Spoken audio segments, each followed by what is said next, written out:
Hello, my name is Jerrod Weston, and I am an actor living in Istanbul, but I work kind of all over the place. And today I'm going to talk about my very first time going to audition for a movie, and I'm going to talk about how much I bombed, but also a bunch of the key points of things that you can use to be prepared yourself.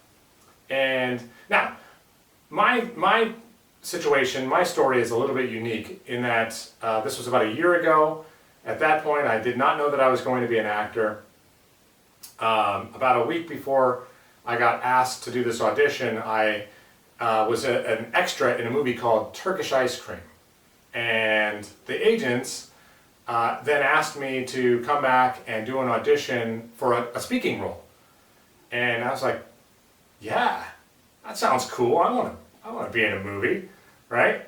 And so I was like, yeah, I'm going to do it. And they said that I was going to be a law enforcement agent, but with a bit of an edge, kind of a baddish guy.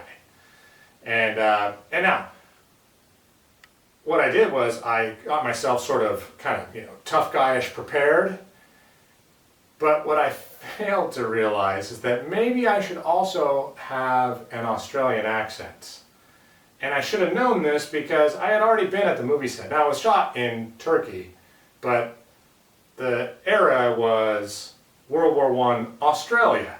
And I knew that because I was there. I'd been there. But just didn't put all that information together in my mind. And by the way, if you know that you need to put together an accent, it is not difficult. There are a gazillion YouTube videos out there. I learned how to do a Texas accent in a couple of hours for another film role, which I got. So if you just need to learn an accent, trust me, if I can do it, anybody can do it. So that would have been something for me to definitely get prepared. Okay. Now, so I went to the audition the next day, and one of the first things that you can expect when this happens is that you will fill out a call sheet. And that's going to have a list of all the people who are also auditioning for that role. And on there it's going to have your name, phone number, height, weight, maybe a spot for some experience, a couple of other bits of information.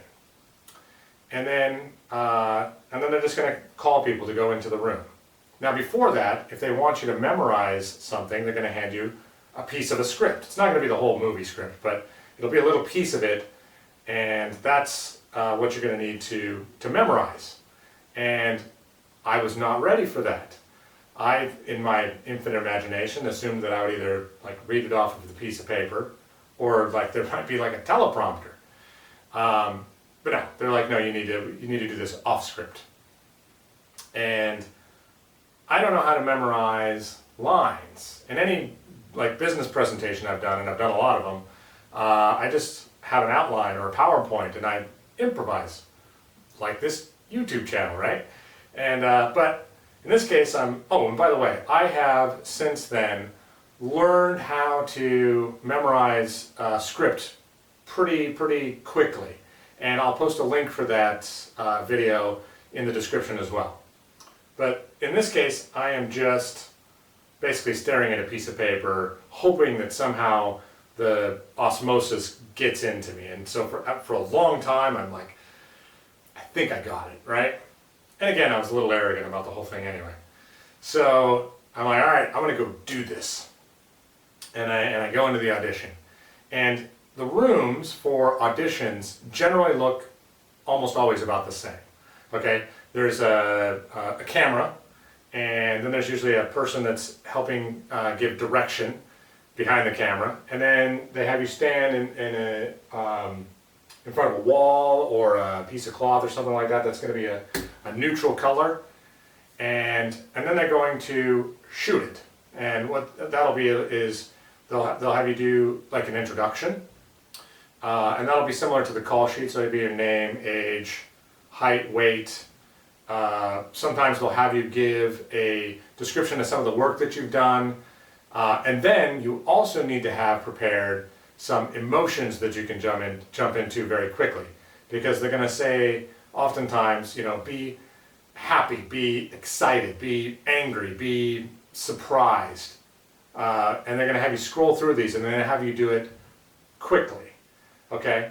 And then they're also going to have you do profiles, okay? So in this introduction video, they'll have you stand side to side so they can get a good look at you. They're going to pan the camera up and down your body so they can see what you look like. And then they're going to also take headshots. And all of this information is what they're going to put together to make a decision about you. And now, I have heard horror stories about agents and directors and assistant directors, some of the folks that are going to be there auditioning you.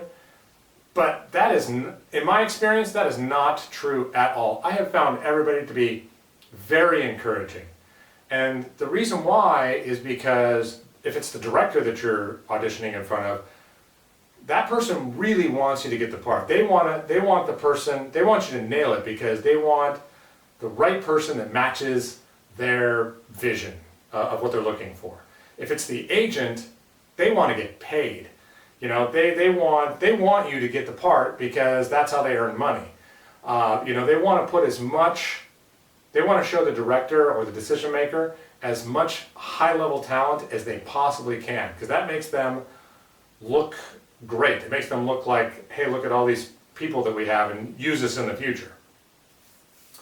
And in my audition, bless her heart, the woman was also very encouraging. But because I didn't know the lines, you know, she gave me several takes. If I had known the lines, normally if they give you several takes, what they're doing is they're going to have you, you know, they want to use that time for, you know, hey, make it bigger or make it smaller, or they want to change something because they want you to, you know, be closer to the character that they expect you to be. Not just, like in my case, just struggle to get one take that is not messed up, you know, an accurate take. So she let me do it a few times. I said the lines back and forth with her, and I don't think I ever actually got through all the lines without making some sort of a mistake. And again, I had an American accent for a part for an Australian, so of course I didn't get that. Interestingly, the guy that did get it, this is the reason why I know, was Dutch, but he practiced an Australian accent, so good for him. Now, I will also say, and I'm sure that you've heard this, that there are no small parts.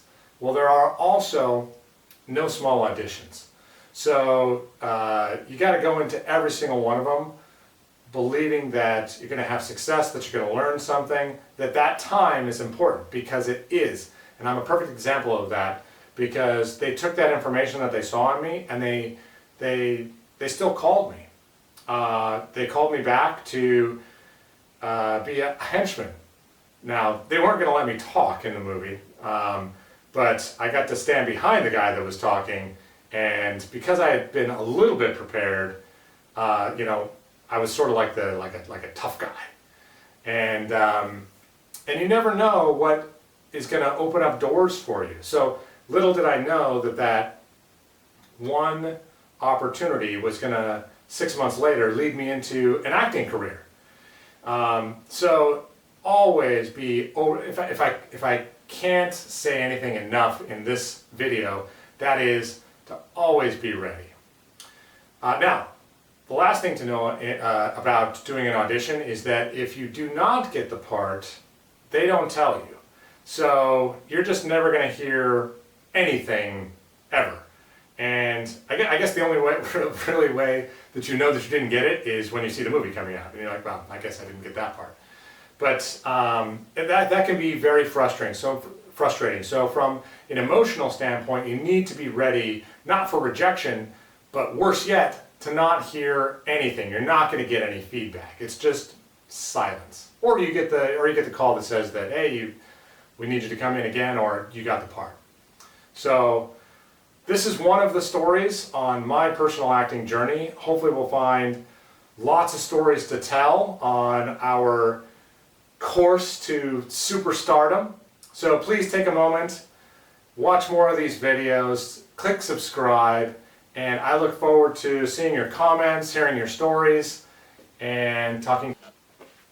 hang on, I forgot arguably the most important thing about getting ready for an audition, and that is the way that you look. So earlier I mentioned that there's going to be kind of a neutral colored background, and part of the reason for that is that they're trying to capture just the person. So some of the advice that I got was to wear neutral colored clothing. So I always wear like a white button-up shirt, blue jeans, black shoes. And I tend to pull my hair back so that way the decision makers can see more of my face. But that is just me trying to be pliable, okay? So I've got a good friend who goes to a lot of auditions with me, and he wears usually a powder blue suit with a bow tie. And he's got this cool long hair that he pulls back in a ponytail, and it's a great look, and he actually wins more commercials than I do, because he's got a great commercial personality as well, so he's got talent also. But it's a look that definitely works for him. And so if you have a look that you're trying to accentuate, go for it, figure out what is unique about you that you can use to, sometimes stand out. Now, do be careful though, because if that look is not what somebody is looking for, you might miss an opportunity for them to change something. And I think that's the reason why the neutral tends to be the advice that you're going to get. But if you've got something that is like totally you, then really consider going after that and being that person and being that personality, because it could work. You just never know. But either way, put a lot of thought into it. Think about how you want to present yourself. Now, another piece of advice that I got was to shave. So I live in Istanbul, like I said, and most of the men here have beards. And so I used to keep one because my wife likes it, and because also I thought that directors could see then that they could just shave me, no big deal. But the advice I got was to shave before I go to most auditions. If it makes sense for me to have a beard, then I keep it. But since I look quite foreign, and then with the being shaven, it gives me a different look that they might be going after. And so since I have taken that advice, I've gotten a lot more auditions, and I try and highlight more of that in some of my presentations, is my foreignness. So again, it's something that I put a lot of thought into before I go to every audition. I make sure I know exactly how I look, what I'm wearing, what my hair looks like, everything. And so again, be ready when you walk into the audition, and I think that's all now. All right, that's the end.